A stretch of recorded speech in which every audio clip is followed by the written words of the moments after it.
We finally made it to the bivouac somewhere in the middle of the Saudi Arabian desert, this massive city of 2,500 people.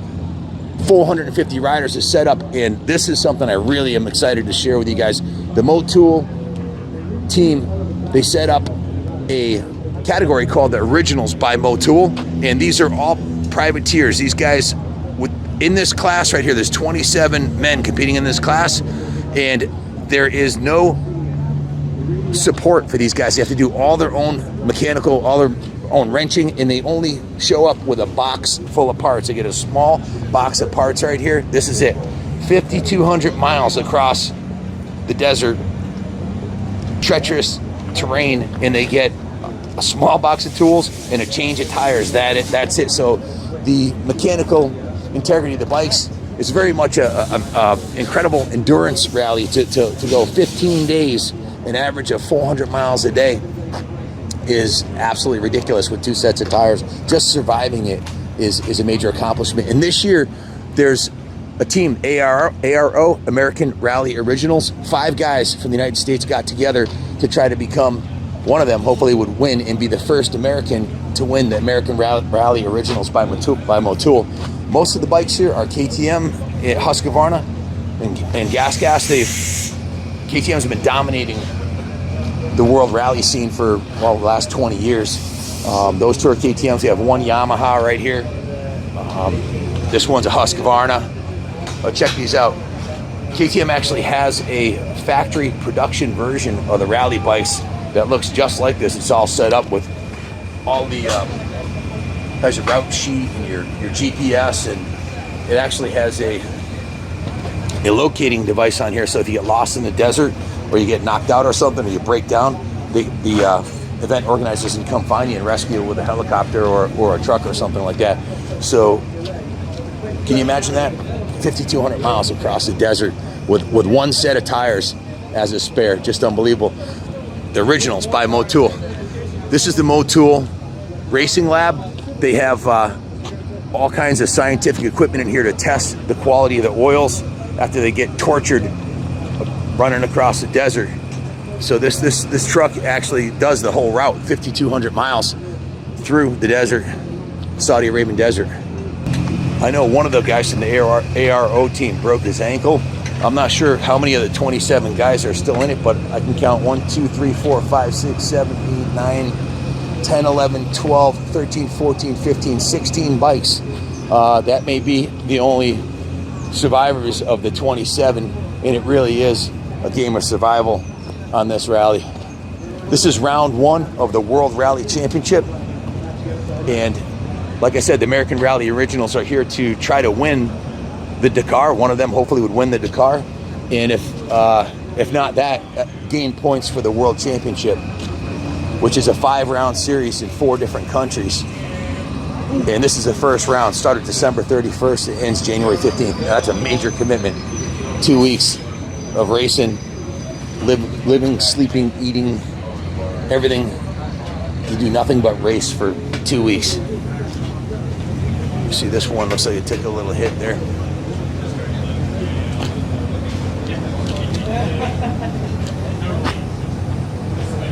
These KTM rally bikes are just beautiful. Acropola exhaust, WP suspension. Most of these are KTMs. I only counted 1 Yamaha and a Husqvarna.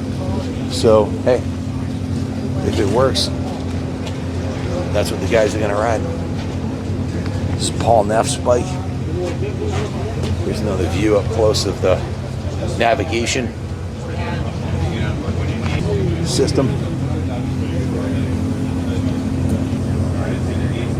Very cool category. This is the semi-truck that they deliver all the tires and the boxes. Most of the guys racing here have either, like on the factory teams, they have a chase truck with a mechanic and all kinds of support, guys that can work on their suspension or motor repairs. Well, in the Originals, it's kind of like the classic Dakar, where it's just man and machine against the desert with not much support. So hopefully we'll get a chance to talk to one of the racers here.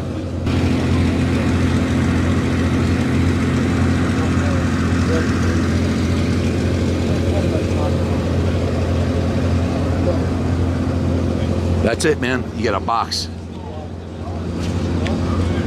Racing out of a box. That's all. Whatever you can fit in that box, plus 2 tires, is all you get for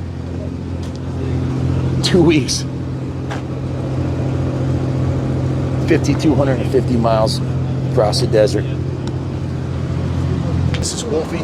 He's from representing the United States of America, racing here in American Rally Originals. How's it going for you so far? Doing good. So far, still in the game. I am representing America, but I'm not a part of the 5 Originals. Those guys have their own group. As long as you represent America, we don't care. Yeah, that's good. Yeah, they were a team. I guess 2 of them are brothers, right? Yes, 2 of them are brothers.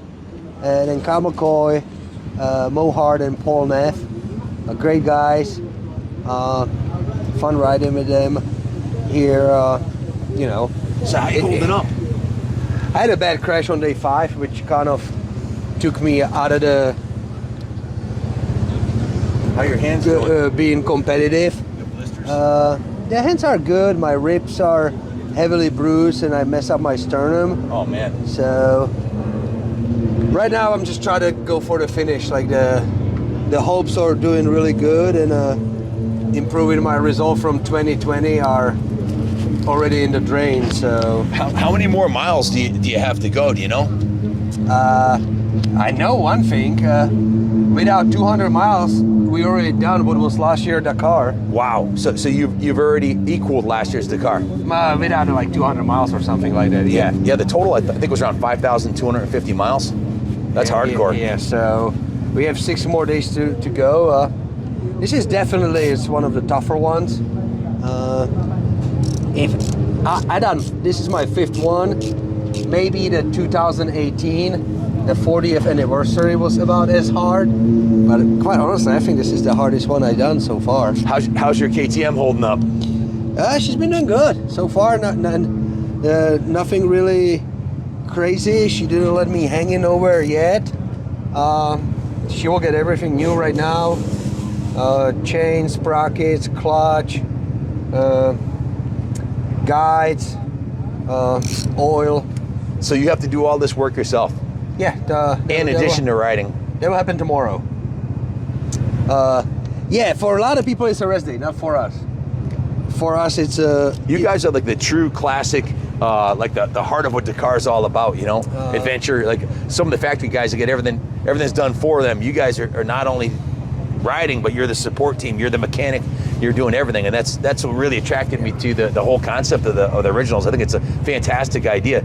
Yeah, it's a good concept, but those factory guys, they go in the pace they go in for reasons.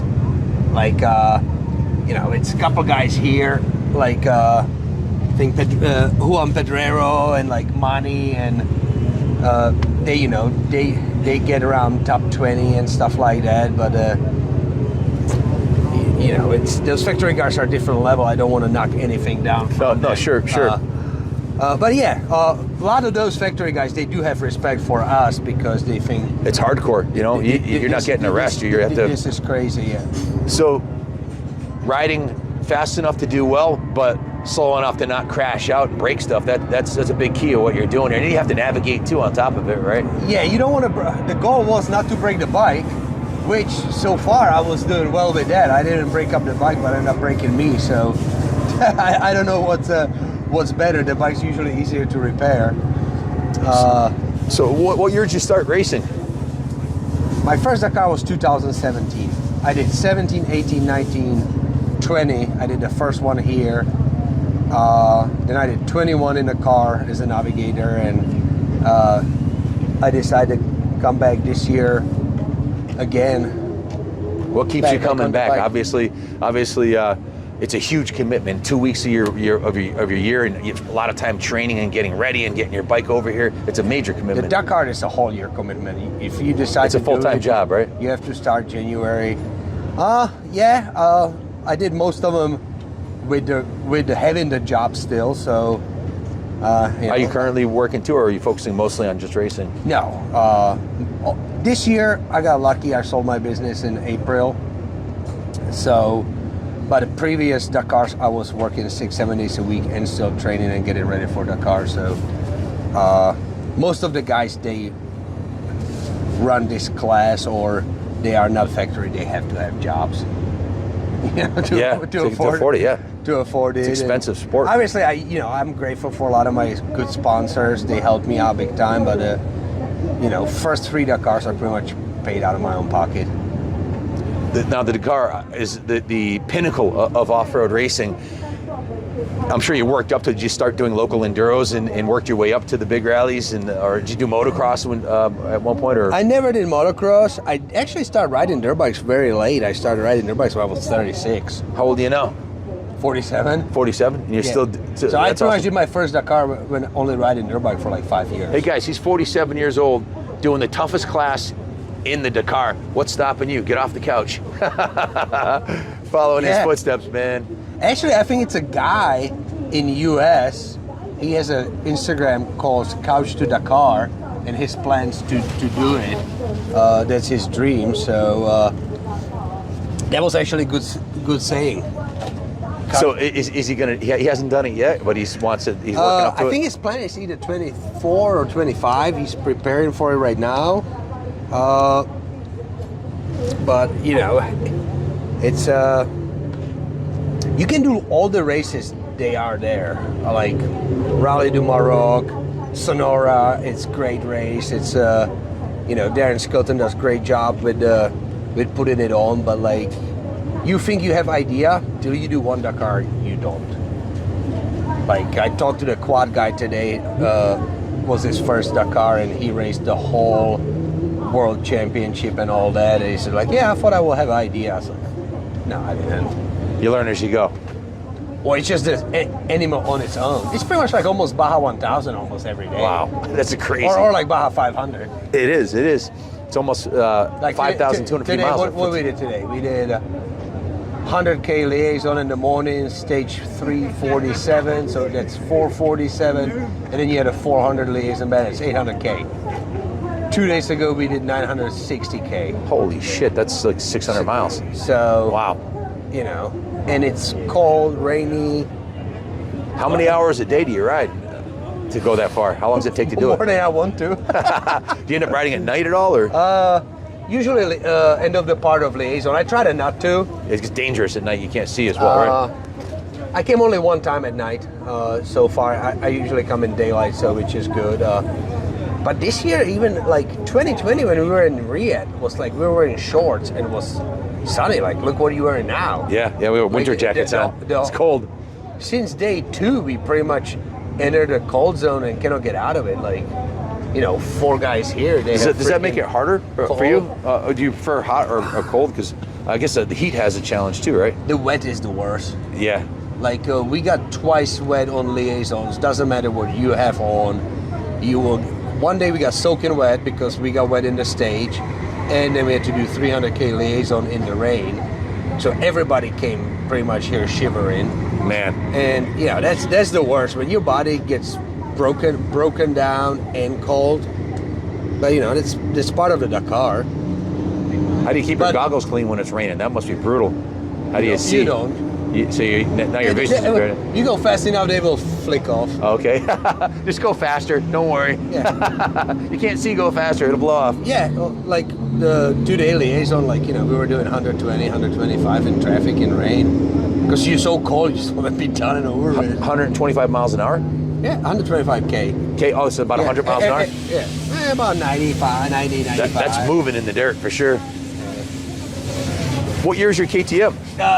This one's 2019. It's only different is this is the first gen transmission, so the 6 gear doesn't pull as much as the newer one. But other than that, this model's been pretty much since 2019. What model did it come as a rally bike, or did you build it? No, this is factory replica. Factory replica.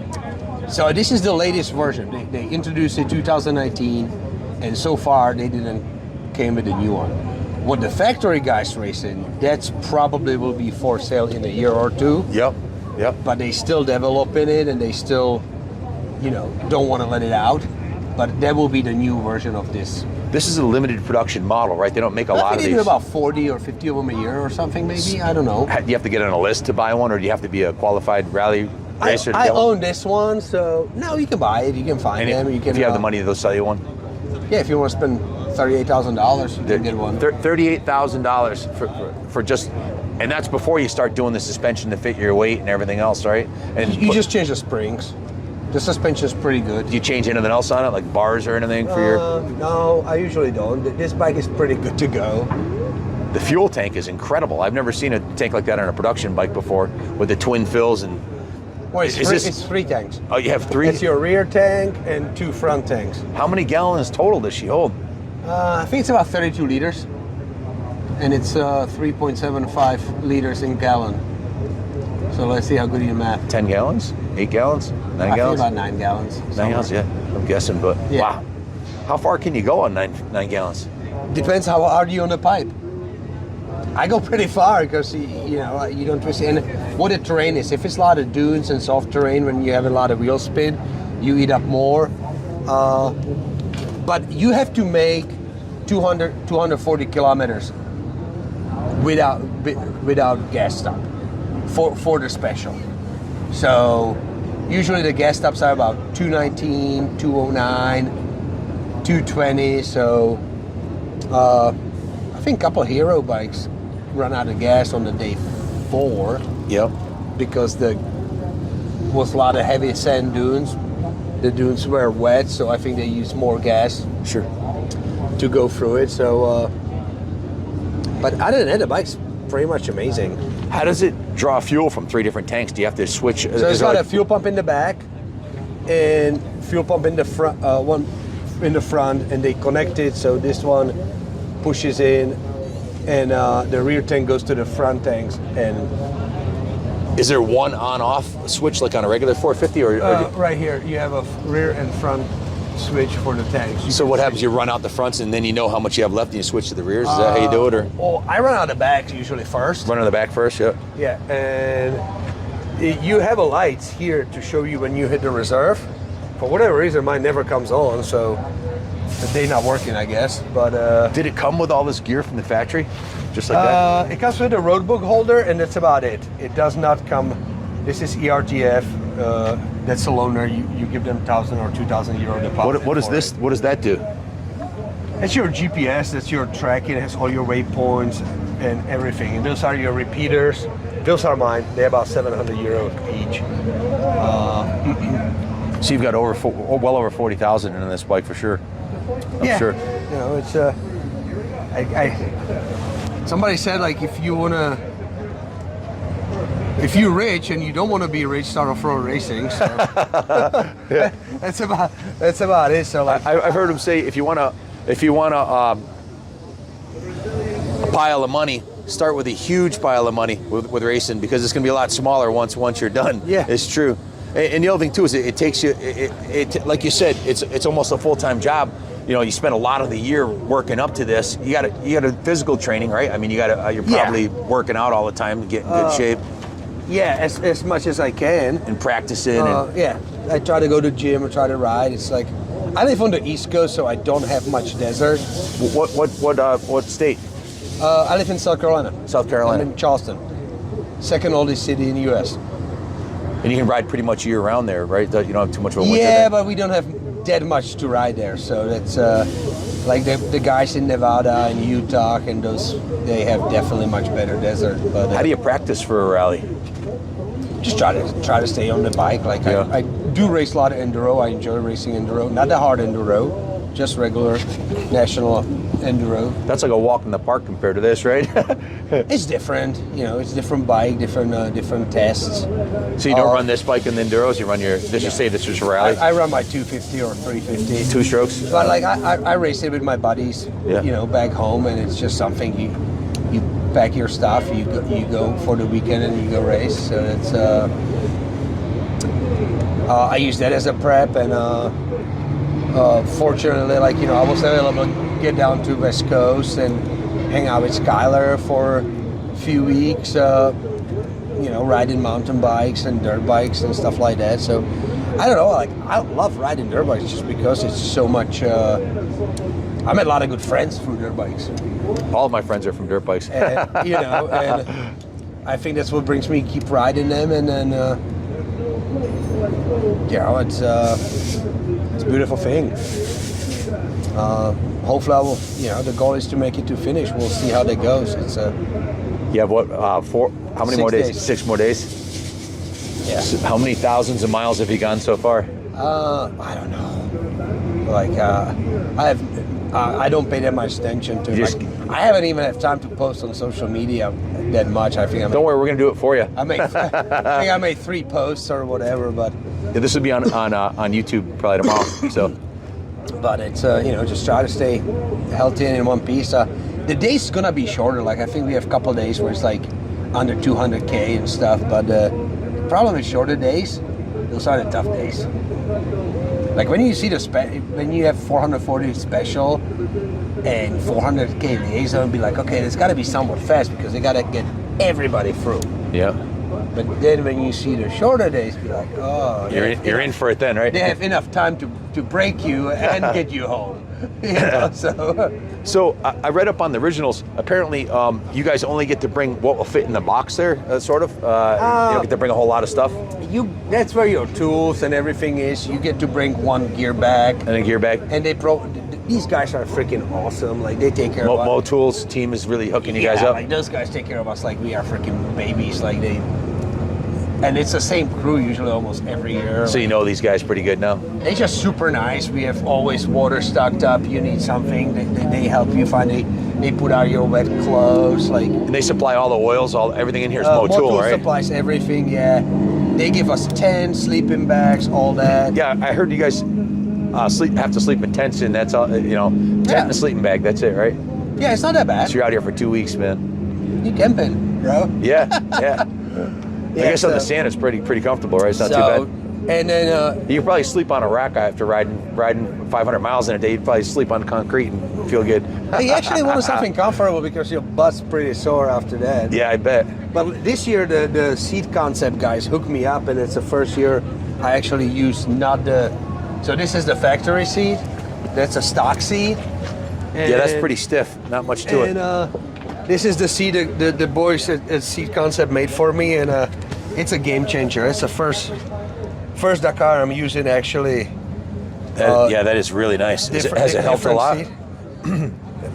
Yeah, a lot more comfortable. Tremendously. Can you hold it up against this one, guys? Look at how much more. Look at how much more. It's a little wider, and for the liaison, you sit right here. It's more cush, and it's a little wider here, so I can squeeze it better with my legs. So. Those guys did a killer job, and then and I just reached out to them, and it's like, oh yeah, like we will take care of you. I was like, this is amazing. So when you're riding 5,000 miles in 15 days, a comfortable seat's a big thing, and the suspension on the bike, though, the WP suspension, you got to have the best suspension money can buy. Yeah, it took me about 7 days to get this one dialed in because I didn't have a chance to ride this suspension, and I couldn't figure out why the shock beats me up. So I was messing with the clickers and adjustments, and today I finally can actually ride sitting down quite a lot. So, because like on the long straightaway, you want to be sitting down because you want to put the weight to the back wheel. But like if you have like little, water crevices and stuff like that, you want the suspension to soak it up, which finally was doing it today. So I'm pretty happy with the bike today. So I see you have a brand new twin air filter on there. I would guess in the sand, do the air filters get very dirty after a day of riding? The dust usually is what makes it the dirtiest the most. So the rain's a good thing if it rains, you don't have as much dust? Yeah, first 2 days was pretty dusty. I change it every day. I think one day I didn't change it because it was fairly good. I do oil filter every other day too. This Motul 300 is freaking the best oil on the planet. So, yeah, you've been running this for a while? Yeah, here I've been running that all the time. Like back home I run Motorex because this thing's even more expensive than Motorex. But do you have it tested by the test crew here? No. I put it there. They probably test it afterwards because they put it in the jugs. How many quarts it take? 1 1/4. 1 1/4? If you do the filter, I think it's 1.1 and 2 if you don't. This is not an area you want to skimp, right? I mean, this is the lifeblood of the motorcycle. You got to have the best. That and the air filter are probably the 2 most important things to keep it running, right? Yeah. Clean air filter and clean oil. Yeah, no, those guys take care of us with the whole product. Like we have brake cleaners, chain loops, whatever you need, they have it. pretty good. So How far can you go on an engine before you need to do piston rings or valves or anything? How many miles? So apparently, this piston is made for the life of the motor. Wow, that's cool. I just had to replace for first time, and when I reach out to the bus guys, I need a piston for the one I have in the US. It was like, why? I was like, well, I suck up some sand through the pipe, and the piston costs 1,900 euros. Oh, wow. And it's very well made, and rings cost 300. So to replace the pistons, it's about $2,400. That's expensive. But these engines are apparently built to last 2 Dakars. So over 10,000 miles in harsh conditions racing. That's amazing. Obviously, nobody really tries it. You know, everybody opens them up, check them out, and think like that. Nobody really races 2 Dakars on it, but Is this these engines are built very well. this your first Dakar on this one? Or have you? This one actually was in the 2020 Dakar, Yeah. and the guy crashed out at a stage 6. Uh huh. So I purchased, one of my sponsors purchased it used and kept it for himself. And when I was like, hey, I'm thinking I'm going to go back, he goes like, oh, just use this bike because it's a fresher one. Mine already, the one I use as a practice bike already has 2 Dakars and Rally du Maroc. And So you have two. You have 2 rally bikes. This one's the guy who helps me out the most, my buddy Jason. I have one back home. Yeah. I raced 19 and 20 Dakar on it, yeah. Is it a lot different than riding a regular 450? Does the bike feel different? The bike feels great when it's moving. If you have to pick it up, then you find a difference. All that weight, all that fuel weighs a lot. But other than that, when the bike's going, it's pretty much like a, big enduro bike, like, 690 or something like that. But, when you get into tight stuff, or if you drop it in dunes and stuff, then it's harder to pick it up. But My son and I just bought 2 new we're a gas dealer. We both bought for ourselves the gas 700. It's KTM 690, right? Yeah. He loves that thing. He's been riding the wheels off of it. But they don't run 690s in the car anymore, right? no, it Because has to be 450. Too fast. people were getting hurt. Yeah, plus I think it's not just that, like the way how the stages are designed and stuff, like everything involves. Look at like what back in the day, hockey, wooden hockey sticks, shitty face mask, no protection. Look what the guy's wearing now. Yeah. Same thing with this, like, Yeah. so the terrain we go through and the dunes and challenges, I don't think you would made it on these 790s or those BMW back in the day. Like It's a better performing when they were motorcycle. running into Africa, for pretty much giant dirt roads and things like that. Like They might sink in the sand going through the dunes, right? like we run in some stuff. It's almost like a freaking enduro, and things. I don't think you would make a lot of it on the the bigger bikes. So having a lighter weight, better performance, better handling. Yeah. And they still go pretty quick. It's 160 is a speed limit this year for Dakar, but like That's like 125 miles an hour, right? it's That's about 110. 110. 110. That's 150. moving 110 miles an hour in the dirt on a 450. Moving. And before they put a limit on it, like I know the factory bikes, they go in 172, 178 probably. So so the bike has plenty of power still. It's just more nimble and more capable of things. So what place are you in right now? Quite honestly, I don't even know. Like the moment I got hurt, like I had a really good stage 3 and 4. I was super pumped. And stage 5, I was taking it easy. I just misread one dune, and all of a sudden the thing was 7-foot drop. And, Oh man. I hesitated. I jumped it off, but I landed front heavy and smashed the chest into the tower. And I thought I had a broken ribs. Oh but, man, that's the worst. They're not broken, so that's good. I can continue. But like even now talking to you, like I feel cracking in my body. Oh man. From the sternum. Did you get checked out by the doctors? Yeah. but it's nothing that it takes 4 weeks to heal for the any clavicles and sternums and things like tore that. some So, cartilage or something. yeah, so I saw 27 bikes on the roster, but I only see like 16. Did some guys already get hurt or taken out? oh or? yeah, I heard one guy broke his ankle. like they did a great job wiping the people out this year.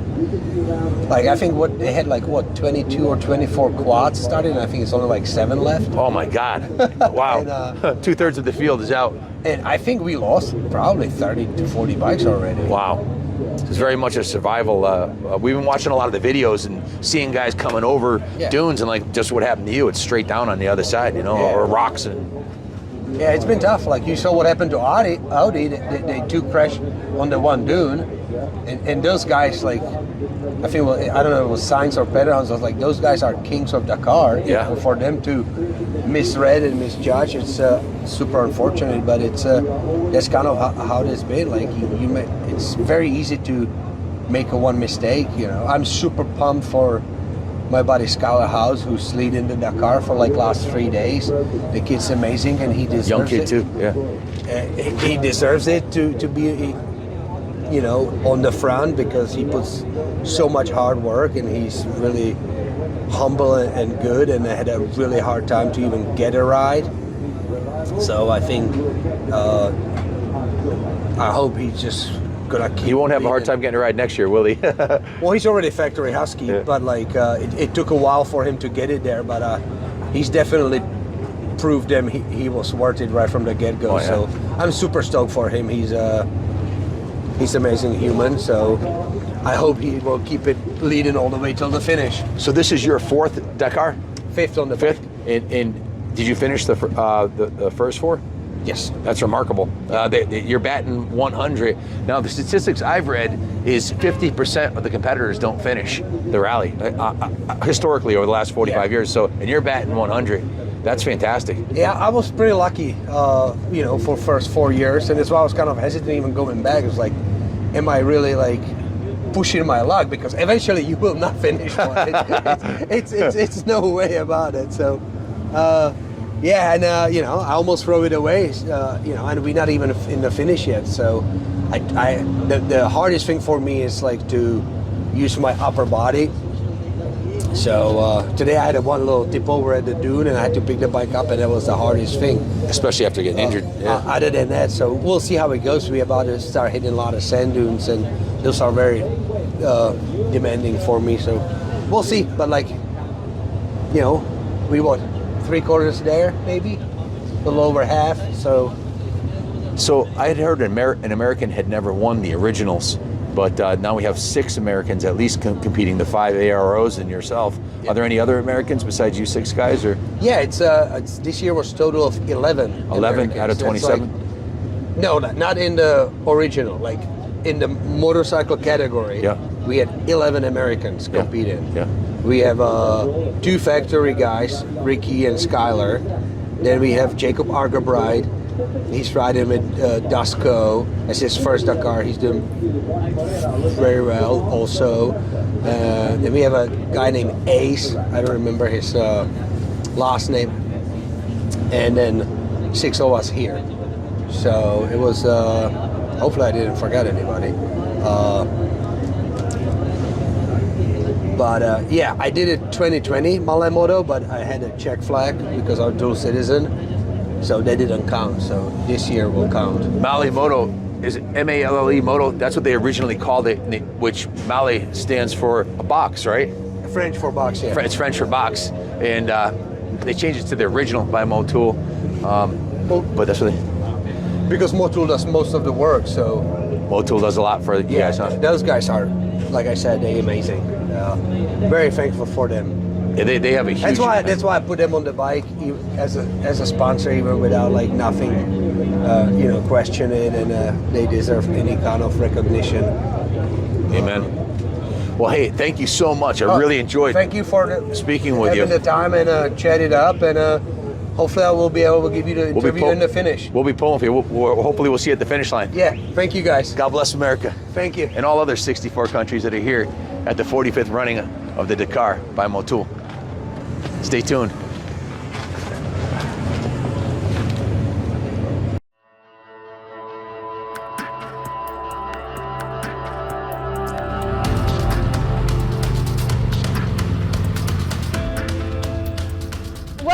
amazing garage. We are here in Saudi Arabia at the Dakar rally, and unfortunately a couple days ago at stage 2, I took a nosedive into a dune. I launched it 20 feet in the air and exploded the front end of my car. Fortunately, I have this amazing garage here.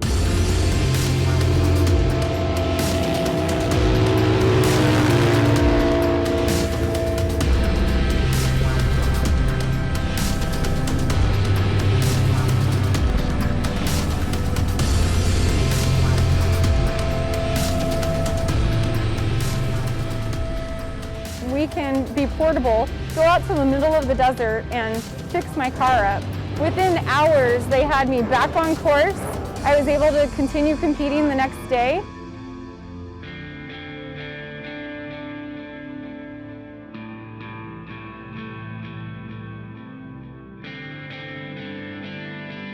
Hey, how's it going? We have here our chase vehicle, the fast chase vehicle, and this is the big truck that where we carry the parts. So assist the cars, whatever we break. And this is the car here that we have where we carry all the parts that is moving stage to stage. This is basically our shop, and that part over there is our truck that we have the food and the carrying for the chef. The last one over here that we have is the hotel truck that is where all the crew sleeps night to night, and that's where it helps us keep rest a little bit that we have. And right here we have the cars that we're working on them. 2 days ago, that big truck that we have there, it helped us to assist Kristen on the road when she crashed, and it was in the middle of the dune, so we were capable to get there as fast as we could and rebuild the car over there.